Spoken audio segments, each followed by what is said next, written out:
कार्यक्रम के प्रसारण सहयोगी हैं सौभाग्य कोहिनूर, श्रीमान संजय जैन, श्रीमती ममता जैन, परिवार ग्रेटर कैलाश दिल्ली।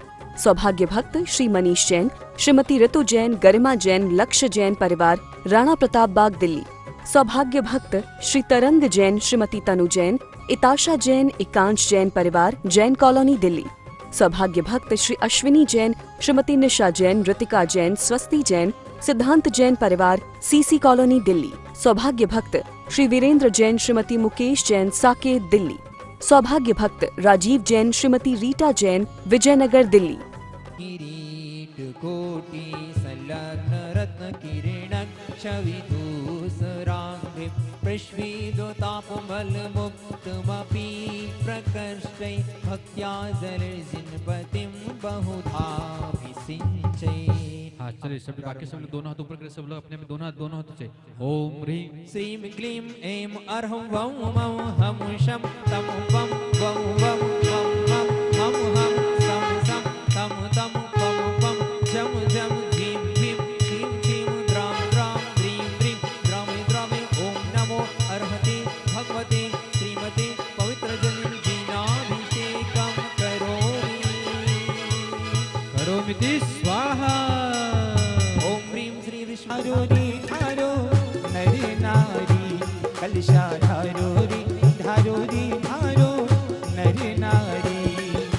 महावीर की मोगावरी मूरत मनहारी पार्श्वनाथ भगवान की प्रतिमा कितनी अतिशयकारी। कलशा ठारो रे कलशा ठारो रे ठारो नर नारी। कलशा ठारो रे ठारो नर नारी। ठारो रे कलशा ठारो कमालो रे पुण्य भारी। पार्श्वनाथ भगवान की प्रतिमा कितनी अतिशयकारी। पार्श्व प्रभु भगवान की प्रतिमा कितनी अतिशयकारी। कलशा ठारो रे कलशा ठारो रे ठारो नर नारी। कलशा ठारो रे ठारो नर नारी। ओम ह्रीं सिद्धसिद्धाचुरपादे सर्वसाधुभ्यो अर्घ्यं निरूपयामि। उदति चंदन तंडुल पुष्पैश्चरु सुदीप सुधोत पलार्घ्यै। नवल मंगल कादिरवातुले दिन गृहे दिन नामय नमः। ओम ह्रीं श्री भगवजन अष्टोत्तर सहस्रनामेभ्यो अर्घ्यं निरूपयामि स्वाहा। स्वस्तुच्छलन्ति मलबोध सुधा प्रवाय स्वस्ति स्वभाव परभाग विभासिकाय। स्वस्ति त्रिलोकवत दैत्यचिदुर्गमाय स्वस्ति त्रिकाल सकलाय त्रिविस्तृताय। द्रव्यस्य शुद्धिमधिगम्य यथानुरूपं भावस्य शुद्धिमधिकामधिगन्तुं कामः। आलम्बनानि विविधानि बलं विबलं भूतार्थियज्ञ पुरुषस्य करोमि यज्ञम्। अर्हत् पुराणि पुरुषोत्तमताभिनानि वस्तूनि न्यूनमखिलानि मेघ एव। अस्मिन् ज्वलद्विमल केवल बोधवर्णो कचनीर वाले चरणों में हमें बुला ले। ओ बाबा कचनीर वाले चरणों में हमें बुला ले। हरि बोलो जय बोलो हरि बोलो जय बोलो। ओ महाराजे है विराजे ओ महाराजे है विराजे। ओ बाबा कचनेर वाले दर पे हमें बुला ले। हाँ बाबा कचनेर वाले दर पे हमें बुला ले। क्योंकि तूने कितनों को हितारा ये जानता ज़माना। तूने कितनों को हितारा ये जानता ज़माना। हो अब पुष्पं निरूपयामि। भगवान मनोहर लाए जासी छुंदरो समाए। गुरु पंच परम सुख जाए ध्यान लगाए। ओम ह्रीमस्तु प्रतिष्ठोत् सर्वे देशेभ्यो शुद्धार विनाशनाय नैवेद्यं निरूपयामि। जाति लोकमाया अति चारे बच्चे से बोले बचाए सो आचार्य परमेष्टिभ्यो अनर्घ प्राप्त निर्वामिति स्वाहा। संशय विपरीत नहीं हो कोई परम ज्ञान निर्मल धनी तत्व जोई सफल ज्ञान से भेद सो आचार्य ज्ञान से ओम ह्रीं ज्ञानाचार्य संयुक्ताचार्य परमेष्टिभ्यो अनर्घ प्राप्त निर्वामिति स्वाहा। एक और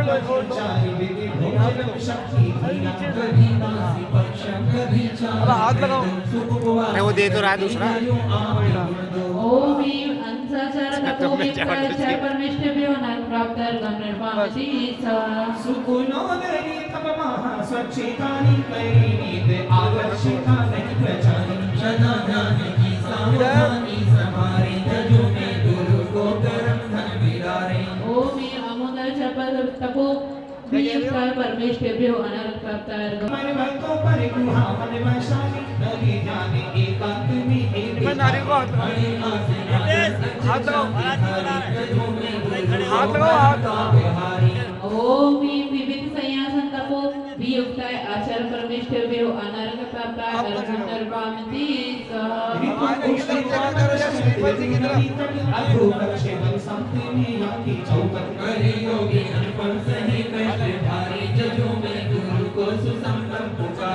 ओम ह्रीं काय क्लेश तपो वियुक्ताचार्य परमेष्टिभ्यो अनर्घ प्राप्त विनय तपो वियुक्ताचार्य परमेष्टिभ्यो अनर्घ प्राप्त निर्वामिति तथा की पीड़ित मुनि हो विचारी करे सेवे उनकी दया चित्त ठाने जदों में गुरु को भरम का बहाने। ओम ह्रीं वैयावृत्ति तपो वियुक्ताय आचार्य परमेष्टिभ्यो अनर्घ प्राप्त निर्वामिति स्वाहा। कने बोधि तत्व पर तत्व किसी प्रकाशी परम तत्व जो को स्वपति से यही तब अमोल कर्म को पावे जदों में गुरु को धन सावे। ओम ह्रीं स्वाध्याय तपो वियुक्ताय आचार्य परमेष्टिभ्यो अनर्घ प्राप्त निर्वामिति स्वाहा। न परवस्तु मेरी न संबंध मेरा अलग गुण निरंजन शनि आत्म तेरा यही भाव अनुपम प्रकाशे ज्ञानम जजुमे गुरु को लहो शुद्धि ज्ञानम। ओम ह्रीं उत्तम अकिंचन धर्म संयुक्ताचार्य परमेष्टिभ्यो अनर्घ प्राप्त निर्वामिति धारी महासौख्यकारी करी धर्म उपदेश संयम निवारी शुद्धा सारूपी ते धर्म ध्यान धारी जजो में गुरु को सदा निर्विकारी। ओम ह्रीं वचन गुप्ति धारकचार्यभ्यो परमेष्टिभ्यो अनर्घ प्राप्त निर्वामिति स्वाहा। अचल ध्यान धारी खड़ी मोटी प्यारी खुजावे प्रति अपना सवारी धरी काई गुप्ति निजानंद धारी जजो में गुरु को सुसमता विचारी। पंचकला प्रतिष्ठा महोत्सव का द्वितीय दिवस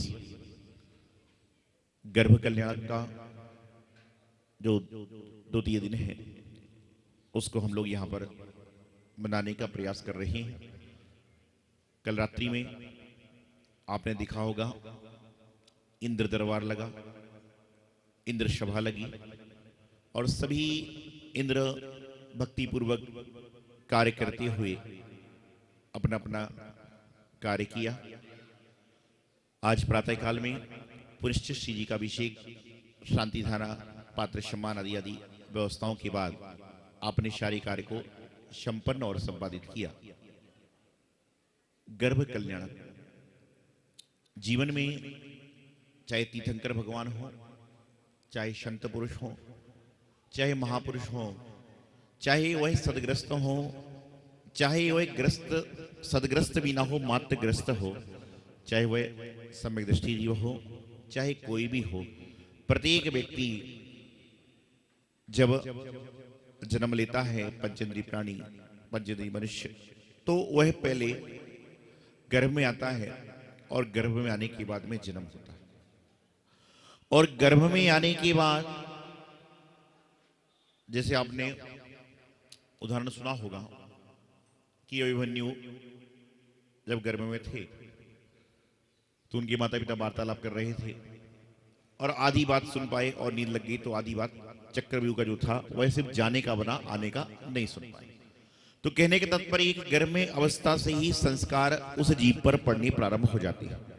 ऐसे बहुत सारी माँ होती हैं जिनके यहाँ पर पुत्र पुत्री का जन्म होने वाला होता है, उसके पहले उनके घरों में आहार होते हैं, प्रतिष्ठा महोत्सव में सम्मिलित होती हैं, सम्मिलित शिखर जी आदि आदि अनेक तीर्थों की वंदना किया करती हैं, गुरुओं के समागम किया करते हैं, जिनवाणी का स्वाध्याय करते हैं। इसलिए जब पहले बच्चे गर्भ में अवस्था से ही संस्कार पा लेते थे तो जन्म होने के बाद में उनके नाम रखे जाते थे, महावीर, आदिनाथ, श्रेयांश, सोम आदि आदि नाम रखे जाते थे पहले के जमाने में। और आज जब बालक बालिका गर्भावस्था में होते हैं, कोई पिक्चर में है, कोई टाकीज में है, कोई पार्क में है, कोई कहीं पर है, कोई कहीं पर है, तो उनके नाम भी आ रहे हैं, टाइसन, टाइगर, पता नहीं ऐसे ऐसे नाम आ रहे हैं जो समझ में नहीं आता कि है किसका नाम। इस तरह के नाम आ रहे हैं कि उससे कोई कह ही नहीं सकता कि ये हिंदू धर्म का नाम है। आजकल ऐसे नाम भी चल रहे हैं जिसको कोई बोल ही नहीं सकता कि ये जैन धर्म का, हिंदू धर्म का नाम भी है। ऐसे अनेक संप्रदाय से अपनी अपने अपनी संप्रदायों में अपने अपने नाम करने की व्यवस्था, उसमें कोई बाधा नहीं है, लेकिन कम से कम नाम क्यों? क्योंकि वहां संस्कार ही उल्टे आ गए। अभी 2-2 साल के बच्चे आते हैं मंदिर में, मैं देखता हूं कि जब ज्यादा उछल कूद करते हैं, रोने लग जाते हैं, तो माँ चुपचाप अपना फोन निकाल के दे देती है, बच्चा शांत हो जाता है 2 घंटे का। आजकल के समय में बच्चों को शांत करने का बड़ा तरीका हो गया। पहले खेल खिलौने होते थे, गोली बिस्किट चॉकलेट हुआ करते थे, लेकिन आजकल के समय में जेब से मोबाइल निकाला, दे दिया, बच्चा शांत हो जाता है। क्यों? क्योंकि गर्भ अवस्था में उसके अंदर संस्कार वही तो आ रहे हैं। गर्भ अवस्था में जब जीव होता है, जब उस समय उसके उसी तरह के संस्कार आ रहे हैं, तो वैसे ही संस्कार बाहर निकलते हैं। और पहले के समय में जब गर्भ अवस्था में बालक बालिका होते थे तो माता पिता औषा कार्य करते थे, जिससे कि सारे काम संपन्न हो। प्रतिमानियों के ग्रंथ पढ़ते थे, अन्य सारे काम करते थे। उसके फलश्रुति होती क्या थी कि जब आप अशक्त हो जाते हो, आपके बच्चों से आप कहते हो मुझे मंदिर जाना है, वह आपकी उंगली पकड़कर आपको मंदिर की ओर ले जाता है। लेकिन आज उसके विपरीत हो रहा है कि आप कहते हो मंदिर ले जाना, कहता समय नहीं है। और जब कोई शादी पार्टी होता है तो जबरदस्ती आपको तैयार करके ले जाता है, क्योंकि संस्कार आप जैसे दोगे वैसे ही संस्कार उन पर आएंगे और उसके बाद सारा काम संपन्न हो। भगवान की माता 1-2 नहीं, 5-10 नहीं, 10-12 नहीं, अभी तो 16 स्वप्न देखती हैं। और जिनकी माता 16 स्वप्न देखती हैं, निश्चित रूप से वह कौन है? तीर्थंकर बालक हैं। आपके जब बच्चों का जन्म हुआ, जब आपने 16 स्वप्न नहीं देखे, आपने तो 1600 स्वप्न देख लिए होंगे। आपने तो क्या हुआ, 1600 स्वप्न देख लिए होंगे। लेकिन उस 1600 स्वप्नों में यदि आपने एक स्वप्न ऐसा देखा होता कि मैं मुनि महाराज को आहार दे रही हूं, भगवान का अभिषेक पूजन कर रही हूं, शास्त्र का स्वाध्याय कर रही हूं, तो समझ के चलना कि आपका बच्चा तीर्थंकर बने ना बने, साधु बने ना बने, लेकिन तीर्थंकर भगवान का भक्त जरूर बन जाता और तीर्थंकर भगवान की सेवा करने वाला जरूर बन जाता। यदि आपके बच्चे धर्म कर रहे हैं तो समझ के चलना कि आपके स्वप्नों में 9 महीने में कहीं ना कहीं एक स्वप्न ऐसा आया था कि आपका बच्चा धर्म में लग गया। नहीं तो आज समय विपरीत है। आज मंदिर आना बहुत सरल है, लेकिन मनःपूर्वक मंदिर पहुंचना बहुत कठिन है। मंदिर आने के लिए आपको कुछ नहीं करना है, कुछ रुपए पैसे खर्च नहीं करना। भगवान का दरबार खुला है तो सभी के लिए खुला है। कोई भी आए, श्रीफल चढ़ाए, भगवान की आरती करे, पूजन करे, जाप करे, जिसको जो करना है कर लो, कोई रोकने वाला नहीं। लेकिन मंदिर आने के लिए जितनी सरलता है उतना आपका जीवन शुद्ध है कि नहीं, आपको इसको भी ध्यान में रखना पड़ेगा। क्योंकि मंदिर आना बहुत सरल है, लेकिन मन को शुद्ध करके मंदिर आना बहुत कठिन है। जब जीवन में मन शुद्ध हो जाता है तो आप मंदिर में सरलता से प्रवेश कर लेते हो, और मन शुद्ध नहीं होता तो आप मंदिर में पहुंच ही नहीं पाओगे, और पहुंच भी जाओगे तो क्या होगा? संकल्प विकल्प हो जाएंगे। जीवन में बहुत सारे प्रसंग आते हैं, ऐसे बहुत सारे जीव हैं जिन्होंने अपने जीवन के कई सारे बसंत निकाल दिए, लेकिन आज तक उनको सम्मेद शिखर जी के दर्शन नहीं हो पाए। ऐसे बहुत सारे जीव होते हैं जिनकी उम्र 60, 70 साल की हो जाती है, लेकिन कभी वह अपने हाथों से भगवान का अभिषेक नहीं कर पाए, अपने हाथों से गुरुओं की अंजलि में आहार नहीं दे पाए। क्योंकि आहार देना सरल है, भगवान का अभिषेक करना सरल है, लेकिन उसके लिए हमें अपने जीवन को सरल करना बहुत कठिन है। महज धोती दुपट्टे पहन के अभिषेक कर रहे पहुंच सकते हो, लेकिन धोती दुपट्टे भी व्यक्ति पुण्य से पहनता है। पुण्य नहीं होगा तो धोती दुपट्टे आप पहन ही नहीं पाओगे। पुण्य नहीं होगा तो अब आहार कक्ष में जाकर भी लौट जाओगे, क्योंकि हर कोई व्यक्ति यदि आहार देता, मैं हमेशा कहता हूं कि मंदिर में दर्शनार्थी कितने होते हैं? लगभग 700-800। पूजार्थी होते हैं 200-250, अभिषेकार्थी होते हैं 50, और यदि साधु महाराज मंदिर में आहार ले रहे हैं तो आहार देने वाले होते हैं 20। ऐसा ही होता ना कि आहार देने वाले 20 होंगे, अभिषेक करने वाले 50 होंगे, पूजा करने वाले 200-250 होंगे, और दर्शन करने वाले 700-800 हो जाएंगे, और उसके बाद सड़क से चलने वाले 2000 भी हो जाएंगे। अब आपका नंबर किस में है, ये आपको खुद को जांचना। आपका नंबर दर्शनार्थी में है, पूजा वाले में है, आहार वाले में, अभिषेक करने वाले में है, कि सड़क पर चलने वाले में है? ये आपको अपना जानकारी, अपना नंबर खुद का ध्यान करना है, क्योंकि जीवन में सब कुछ सरल है, लेकिन आपके मन को सरल करना बड़ा दुर्लभ है। अपने मन को सरल करना बड़ा कठिन है। तो आज यहाँ पर गर्भ कल्याण का दृष्ट होगा। दोपहर के सत्र में पारष्टांत भगवान की जो माता पिता हैं उनकी गोद भराई की क्रिया होगी। उसके बाद में अन्यत्र सारे होंगे। कल यहाँ पर जन्म कल्याण का दृश्य दिखाया जाएगा। आप देखेंगे कैसे हर्षित होकर सारी समाज, सारी नर नारी भगवान का जब जन्म होगा तो बड़ा उत्सव मनाएंगे, जब गोद भराई की क्रिया होगी तो बड़ा उत्सव मनाएंगे। तो आज सिर्फ इतना ही कि आज गर्भ कल्याण का दृश्य है। आपके यहाँ पर तो संतान का जन्म हो चुका, हो सकता है कि आपके संतान का भी जन्म हो चुका, लेकिन आप अपने घर में ऐसे संस्कार दें, लोगों को ऐसे संस्कार देकर जाएं कि कम से कम जो आने वाले गर्भ कल्याण का दृश्य हो, आने वाला जब गर्भ कल्याण का दृश्य हो तो उस समय आपकी बहू, आपकी बेटी गर्भ कल्याण के दृश्य को देखे। इस कार्यक्रम के प्रसारण सहयोगी हैं सौभाग्य कोहिनूर, श्रीमान संजय जैन, श्रीमती ममता जैन, परिवार ग्रेटर कैलाश दिल्ली। सौभाग्य भक्त श्री मनीष जैन, श्रीमती ऋतु जैन, गरिमा जैन, लक्ष्य जैन, परिवार राणा प्रताप बाग दिल्ली। सौभाग्य भक्त श्री तरंग जैन, श्रीमती तनु जैन, इताशा जैन, एकांश जैन, परिवार जैन कॉलोनी दिल्ली। सौभाग्य भक्त श्री अश्विनी जैन, श्रीमती निशा जैन, ऋतिका जैन, स्वस्ति जैन, सिद्धांत जैन, परिवार सीसी कॉलोनी दिल्ली। सौभाग्य भक्त श्री वीरेंद्र जैन, श्रीमती मुकेश जैन, साकेत दिल्ली। सौभाग्य भक्त राजीव जैन, श्रीमती रीटा जैन, विजयनगर दिल्ली।